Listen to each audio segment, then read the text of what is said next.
All right, my friend, let's get into it, because the rumors are already flying and Cowboys Nation is buzzing. Jair Alexander, the two-time Pro Bowl cornerback from the Packers, is reportedly on his way out. And guess who's once again in the center of the speculation? That's right, our Dallas Cowboys. Now let's take a breath. I know how it goes. A big name hits the trade block or gets released, and within minutes you hear, the Cowboys are a top landing spot. It's like clockwork.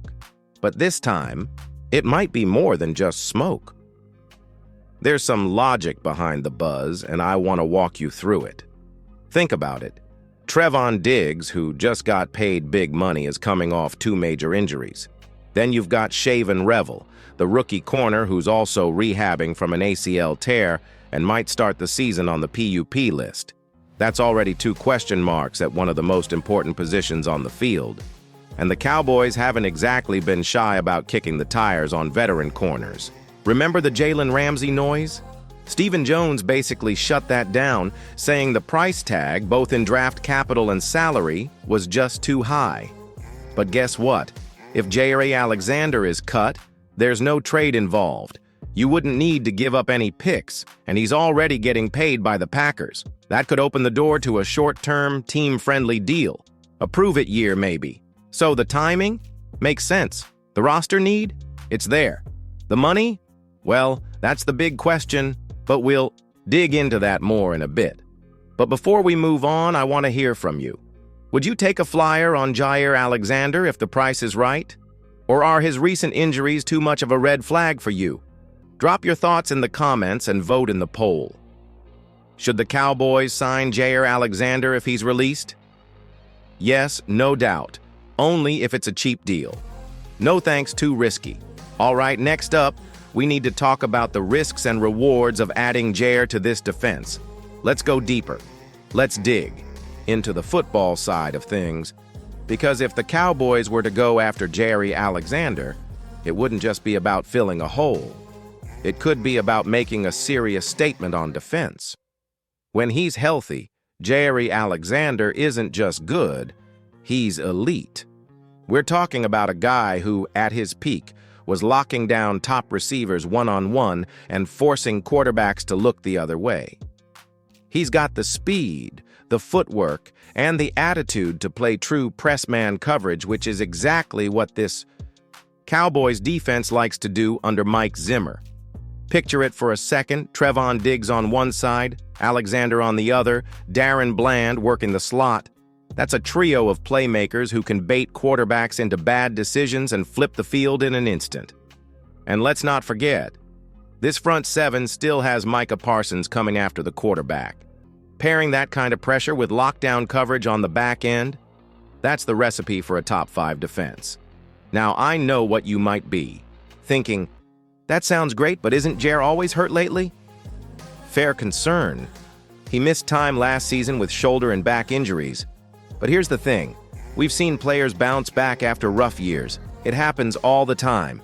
And at just 27 years old, Alexander still has plenty of gas in the tank, if his body holds up.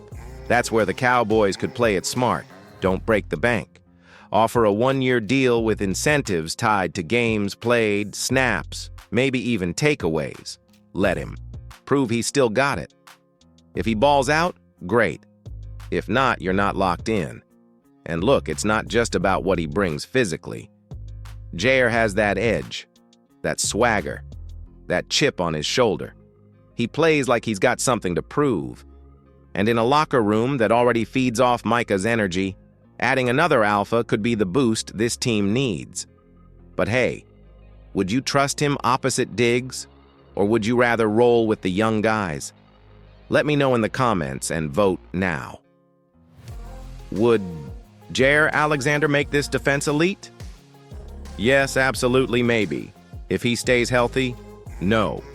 Not worth the gamble. Up next, let's break down the contract situation. Can Dallas actually afford this? All right, now let's talk dollars, because as much as we love dreaming about elite cornerback duos and lockdown defenses, the Cowboys still have to manage the salary cap. So, let's get real. Could they even afford to bring in someone like Jair Alexander? Here's the deal.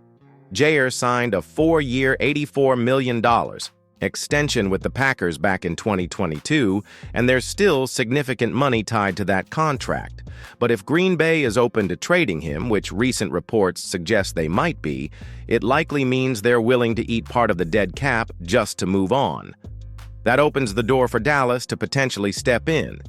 If the Cowboys trade for him, they'd be on the hook for the remaining base salary and bonuses unless they rework the deal. But this is where things get interesting. The Cowboys are known for getting creative with contracts. Just look at what they've done in the past with restructures and backloaded deals, and let's not forget, they still haven't paid CeeDee Lamb or Micah Parsons long-term. That's the big elephant in the room. Any move for a high-priced veteran like Alexander would have to be made with those future deals in mind, so maybe a full trade isn't the move. Maybe Dallas waits it out and sees if the Packers cut him loose. If that happens, now you're in a bidding war, but it's a different game. Jair would become a free agent, and the Cowboys could pitch him on a short-term, prove-it deal. That's what they've done before with guys like Stephon Gilmore, Malik Hooker, and even Leighton Vander Esch. It's low risk, high reward, and the front office loves that approach. Cap-wise, it's tight, no doubt. But if they want to make it happen, they can. The real question is whether they're willing to prioritize a move like this, or if they're banking on the young corners to step up instead. So I want to hear from you. Should the Cowboys make cap space to go after Jair Alexander? Yes, go all in, only if it's a short-term deal. No, save the money for CeeDee and Micah. Up next, let's look at what the Packers would actually want in return for Jair, and if Dallas can afford to pay the price. All right, now that we've talked cap space, let's flip to the other side of this potential deal, the trade compensation. Because money's only half the equation. The Packers aren't just going to hand Jair Alexander over for free, even if they are ready to move on. So what would it actually cost the Cowboys to land him? Let's start with the basics. Jair Alexander is still one of the top-tier cornerbacks in the league, even if he had a rocky 2023. He's only 27 and under contract, which adds value, but that value takes a hit because of his recent injuries and that hefty contract we just talked about. That's leverage for Dallas. Now, we've seen similar deals go down in recent years. When the Rams traded Jalen Ramsey to the Dolphins, all it took was a third-round pick and a depth tight end. Stephon Gilmore, the Cowboys got him for just a fifth. Granted, both of those guys had contract situations that played into it, and Alexander is younger than both at the time of their deals. So realistically, the price might land somewhere around a second-round pick, maybe a third and a future conditional pick, depending on the market. And here's the kicker. Dallas could try to negotiate a player for pick swap. A young guy buried on the depth chart or a veteran with an expiring deal could sweeten the pot without costing a high draft selection. But would the front office pull that trigger? Jerry Jones has shown he's not afraid to make a splash if he thinks the move can help right now, and with Stephon Gilmore still a free agent and Trevon Diggs returning from injury, there's a real window here to solidify the secondary without gutting the future. So here's the question for you. What would you be willing to give up to get Jair Alexander? A second-round pick, a third and a player, or nothing at all? Just wait and see if he gets cut. Next, we'll break down the fit. What Jair Alexander would bring to this Cowboys defense, and how he'd line up alongside Diggs and Bland. So let's say the Cowboys make the move. Let's say they pull the trigger and Jair Alexander is wearing the star. What would that actually look like on the field?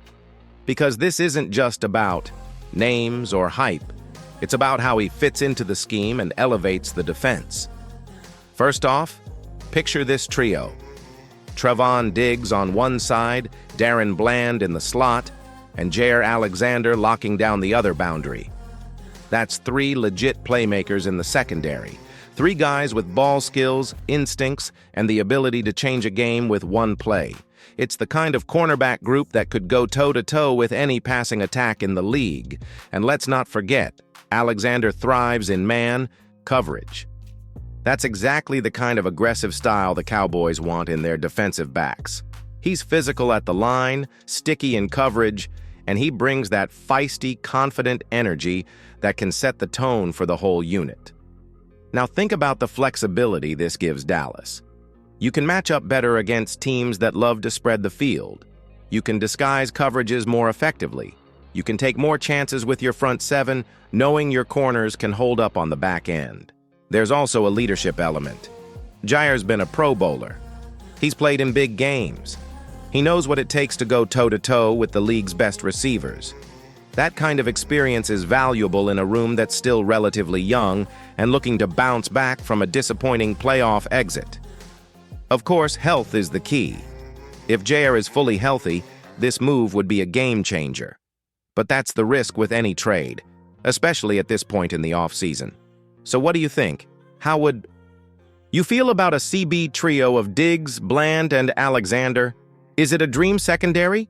Or is it too risky with the injuries and cap hit? Let me know in the comments. And now we've got to ask the big question, will the Cowboys actually make this move? That's coming up next as we wrap this up with our final thoughts and verdict.